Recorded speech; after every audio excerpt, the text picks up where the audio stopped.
Kembali lagi dengan Pusatin, kita akan bahas prinsip akuntansi, prinsip biaya historis, historical cost principle. Mari kita bahas bersama.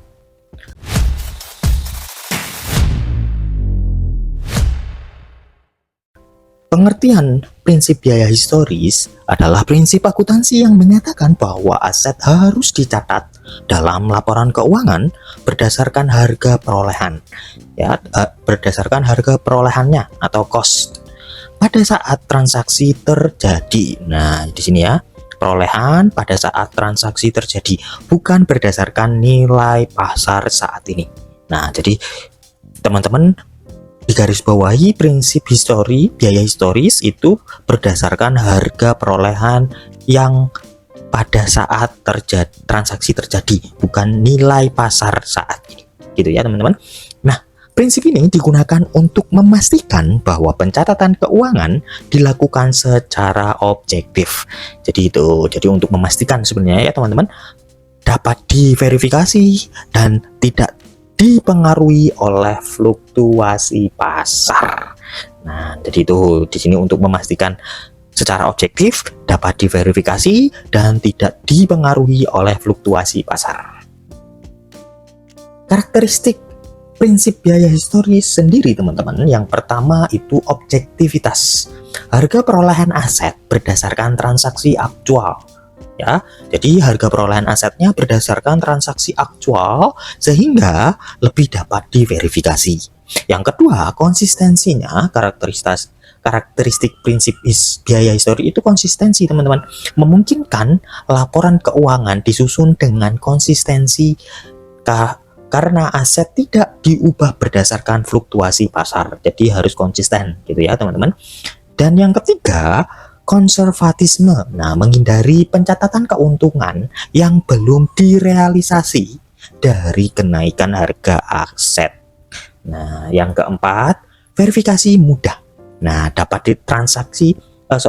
transaksi dapat didukung oleh bukti fisik seperti faktur dan atau kwitansi. Ya, teman-teman.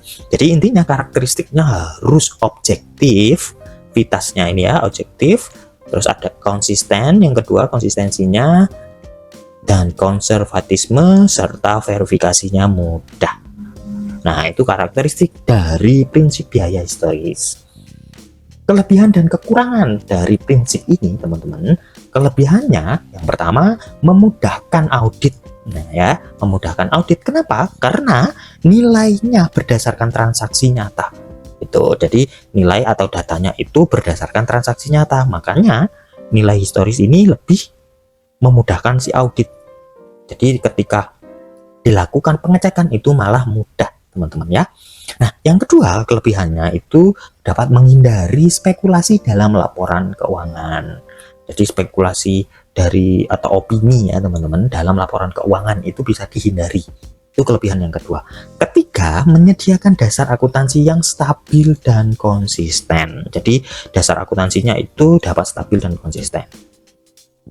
Nah, kekurangannya teman-teman, tidak mencerminkan nilai wajar aset saat ini gitu ya.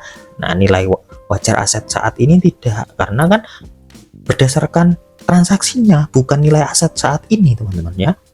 Terutama untuk aset yang mengalami kenaikan nilai seperti properti dan tanah. Nah, ini kan kalau transaksi seumpamanya nih, saya membeli rumah. Nah, rumah ini pada tahun 2006 gitu aja guys ya. 2006 seharga 1M. Nah, ketika di tahun 2025 kalau kita menggunakan yang ini teman-teman ya, berdasarkan transaksi ya tetap 1M kan gitu. Kalau nilai saat ini, kalau kita lihat nilai saat ini, nah nilai saat ini, kalau nilai saat ini pasti mengalami kenaikan teman-teman, bisa jadi 10M. Nah, jadi gitu ya. Nah, jadi tidak berdasarkan nilai saat ini teman-teman, melainkan berdasarkan transaksinya. Nah, ini kekurangannya ya teman-teman. Selanjutnya, dapat menyebabkan undervaluation pada laporan keuangan dalam jangka panjang. Nah, itu kelebihan dan kekurangan dari prinsip ekonomis ya teman-teman. Nah, contoh penerapannya. Misalkan sebuah perusahaan membeli gedung kantor seharga 1 miliar, ini ya teman-teman. Nih, membeli gedung kantor seharga 1 miliar pada tahun 2010. Nah, ini tahunnya nih. Berdasarkan prinsip biaya historis, nah biaya historis gedung tersebut akan tetap dicatat dalam laporan keuangan senilai 1 miliar. Nah, jadi tetap nih kalau biaya historis gedung akan tetap dicatat dalam laporan keuangan senilai ini ya. Meskipun nilai pasarnya, nah nilai pasarnya jadi 2,5 M. Nah, ini kan nilai pada tahun 2025. Tapi secara prinsip biaya historis teman-teman, biaya historis itu tetap dicatat 1 M ya, tetap ini. Meskipun pencatatan di sini tahun 2010 itu 1 M, 2025 tetap 1 M. Nah, ini karena biaya historis teman-teman ya. Berdasarkan transaksinya, bukan berdasarkan nilai saat ini. Kalau ini nilai saat ini gitu ya. Nah, jika perusahaan ingin menjual gedung tersebut teman-teman, maka pencatatan keuntungan atau kerugian baru dilakukan saat transaksi penjualan terjadi, bukan berdasarkan kenaikan nilai yang belum direalisasi gitu ya. Jadi kalau pencatatannya ini nanti ya harus berdasarkan transaksinya terjadi teman-teman ya. Kalau transaksinya nggak terjadi ya udah. Tapi biaya historisnya tetap dicatat, semuanya 1 M ya 1 M. Tapi kalau nilai bukan nilai saat ini ya, kalau transaksi ini kan transaksi yang lama. Kalau saya contohkan yang di sebelumnya di kekurangan tadi itu untuk transaksi pembelian awal ya.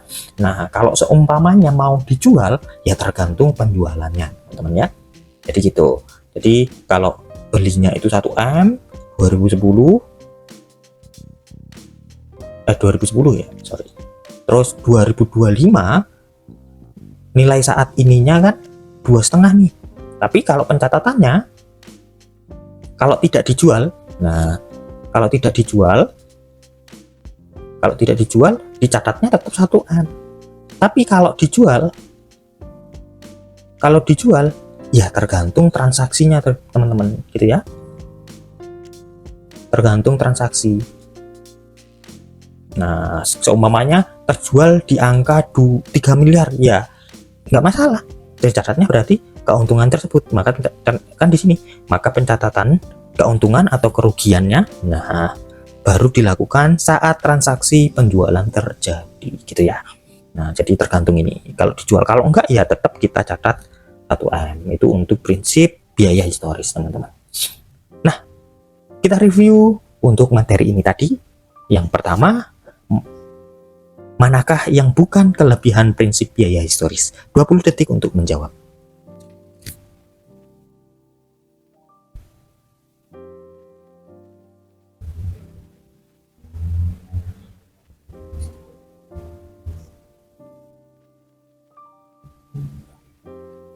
Waktu habis, jawabannya adalah delta, teman-teman.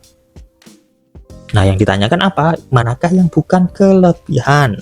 Memudahkan audit itu ternyata kelebihan ya, teman-teman. Kelebihan. Menghindari spekulasi dalam laporan keuangan itu kelebihannya juga. Menyediakan dasar akuntansi yang stabil dan konsisten itu juga kelebihan. Sedangkan tidak mencerminkan nilai wajar aset saat ini, terutama untuk aset yang mengalami kenaikan nilai seperti properti dan tanah. Nah, ini bukan kelebihan teman-teman, melainkan kekurangan. Oke, next.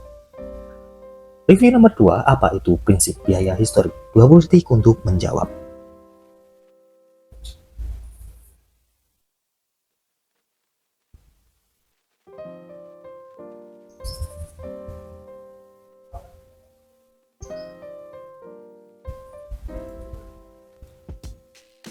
Waktu habis, jawabannya adalah bravo teman-teman. Nah, prinsip biaya historis itu apa sih? Aset harus dicatat dalam laporan keuangan berdasarkan harga perolehannya, ya, cost atau costnya. Nah, pada saat transaksi terjadi, bukan berdasarkan nilai saat ini.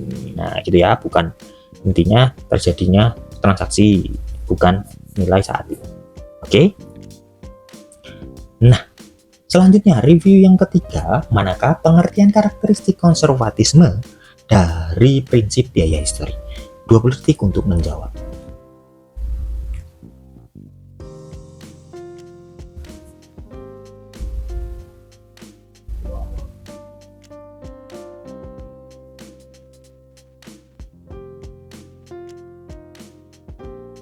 Waktu habis, jawabannya adalah Charlie, teman-teman. Nah, karakteristik konservatisme dari prinsip biaya histori yaitu menghindari pencatatan keuntungan yang belum direalisasi dari kenaikan nilai aset. Oke, thanks for watching.